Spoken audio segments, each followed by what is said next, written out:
baik dari awal permasalahan ini timbul, kami mungkin mempunyai sikap untuk meredam semua permasalahan karena berita yang sangat merugikan terhadap klien kami yaitu Akas dan Elvia. Kami juga perlu mempertimbangkan adanya pembelaan secara publik mengenai kasus beberapa yang telah digiring opini mengenai penggelapan uang yang dilakukan oleh klien kami, diduga oleh klien kami yaitu Akas Elahi. Kami akan menjawab bahwa pemberitaan tersebut adalah suatu fitnah yang dimana uang tersebut adalah uang kerjasama antara Akas Elahi dan juga Feni Alberti sewaktu masih dalam hubungan dalam pernikahan. Seperti itu. Kan kemarin sempat dibilang bahwa sebetulnya banyak uang yang dipakai. Ya, yang dimaksud dipakai ini dalam perjalanan mereka berdua atau memang sebenarnya seperti apa? Oke.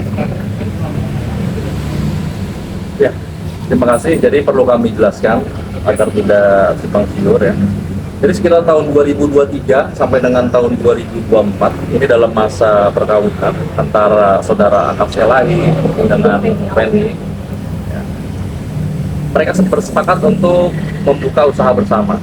Ya, usahanya itu mereka menjual bidangnya fashion dan kosmetik. Dijual melalui e-commerce, gitu ya, yang live dan lain-lain, gitu ya. Lalu dalam e-commerce tersebut, akun e-commerce tersebut menggunakan rekening atas nama Feni Alberti untuk menarik hasil dari penjualan itu menggunakan rekening tersebut. Selama usaha tersebut berjalan sekitar tahun 2023 sampai 2024, menurut pengakuan klien kami diduga cash flow keuangan itu mencapai 2 sampai 3 miliar rupiah. Lalu klien kami dituduh menggelapkan uang senilai 400 juta sekian.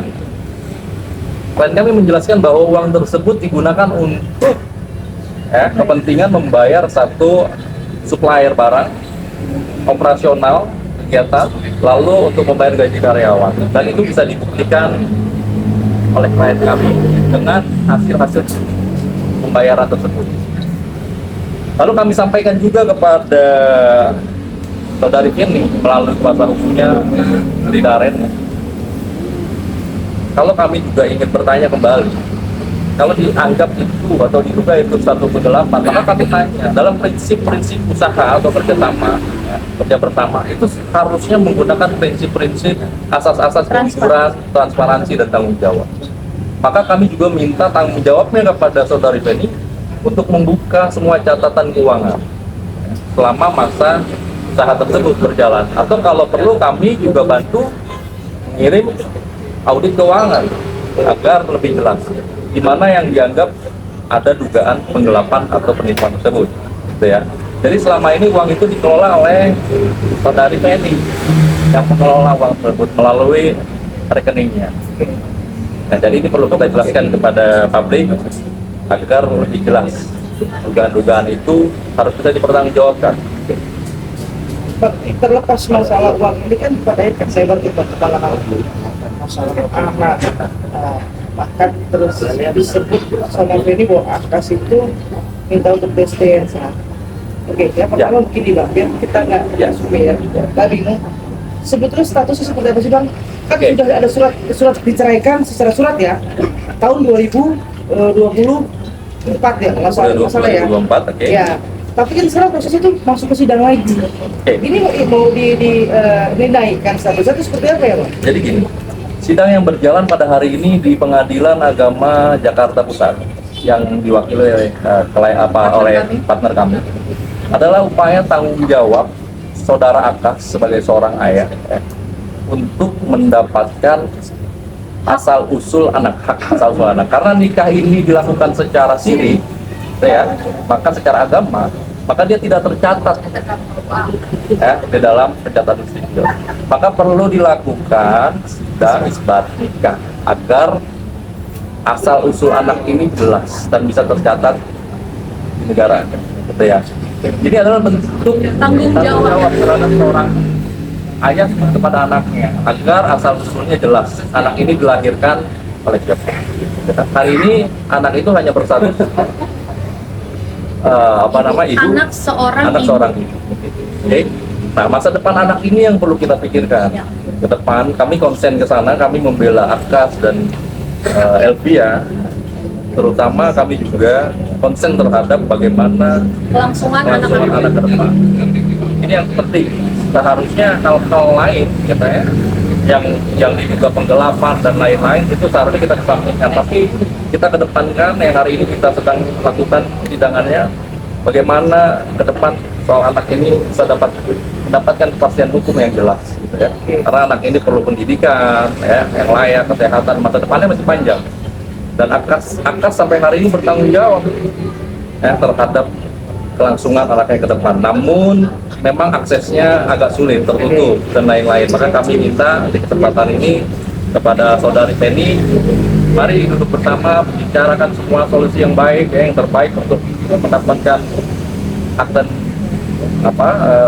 anak ini ke depannya agar jelas gitu pasti itu. Oke, berarti sesungguhnya sebabnya ini untuk mendapatkan kebenaran anak ya. Benar, Tapi gini, kalau yang lebih biasa kan berkata bahwa Akas itu mempertanyakan anak ya atau bukan, maka sehingga keluar kata presiden. Karena itu kami beri paham terhadap rekan kami Bapak Sri Daren. Di dalam Islam pernikahan siri otomatis dalam akte kelahiran anak otomatis hanya seorang ibu. Namun kenapa itsbat nikah itu dilakukan oleh klien kami agar anak-anak dari Feni dan juga Akas memiliki akte kelahiran atas nama bapak dan ibunya. Nah, prosedur tersebut memang harus dilakukan upaya tes DNA untuk itu. Pertanyaannya adalah, kenapa seorang ibu ketakutan untuk melakukan tes DNA? Sedangkan hal tersebut seharusnya tidak merugikan untuk seorang ibu kan? Kan kita berupaya untuk melangsungkan hak-hak anak nih. Nah, tolong untuk rekan Sri Daren untuk memberikan paham terhadap kliennya bahwa upaya kami adalah upaya terbaik untuk kelangsungan kehidupan anak-anak mereka. Oke, juga sedikit terkait masalah sempat beredar bahwa saudari Benny ini kan sempat terkena penyakit yang dibawa oleh Akas. Mungkin sudah dengar seperti apa sih? Ya agak seru ya, gue ya gitu. Ya, jadi itu mungkin isunya dan saya dipertanggungjawabkan. Satu, kenapa Akas ini saat ini kan sudah menikah kembali dengan Elvia. Pernikahannya itu juga melalui uji kesehatan. Dan tentu itu bisa dibuktikan bahwa Akas baik-baik saja benar. Kira itu. Next bang, sedang selanjutnya Akas ini Langkah selanjutnya, Akas dan Elvia akan melakukan upaya-upaya hukum bagi beberapa juga netizen-netizen yang menggiring opini ini terus-menerus ke arah stigma-stigma yang negatif. Satu, seperti itu, karena sudah ada beberapa akun yang sudah saya laporkan di Polda Metro Jaya, dikarenakan banyaknya bulian terhadap Elvia dan juga Akas. Jadi ada beberapa akun yang dimana mengedit wajah dan itu dijadikan bulian terus-menerus dikarenakan kan ini menyangkut nama baik ya, nama baik klien kami. Jadi untuk akun ini juga bisa, kenapa kita juga nggak bisa terlalu spesifik ya? Karena kita Karena dalam kan penyidikan. ya, ini masih dalam proses penyelidikan proses Polda Metro Jaya dan juga akan terus didalami oleh Polres Jakarta Pusat tentunya. Oke. Sorry, satu lagi kan pengantin baru nih Akasnya ya. Ya, Akas kebetulan hari ini Elvia ulang tahun. udah mau kita. Iya. Oh, enggak ya, enggak ya. Kalau di Akas sendiri seperti apa sih menanggapi ini secara personal ya antara Akas dengan para pelayan seperti apa sih dia kegeraman dia sebetulnya? Ya sebenarnya untuk karakter Akas dan juga Elvia ini mereka sangat mungkin agak sedikit sedih ya karena kan Elvia sendiri kan sangat jauh dari pemberitaan negatif. Tidak pernah tahu menau. Namun ketika menikah dengan Akas, pembulian stigma negatif itu muncul. Jadi yang harus kita lakukan adalah upaya hukum bagi pembuli di netizen di media apapun. Kami akan melakukan itu untuk membersihkan kembali nama baik klien kami.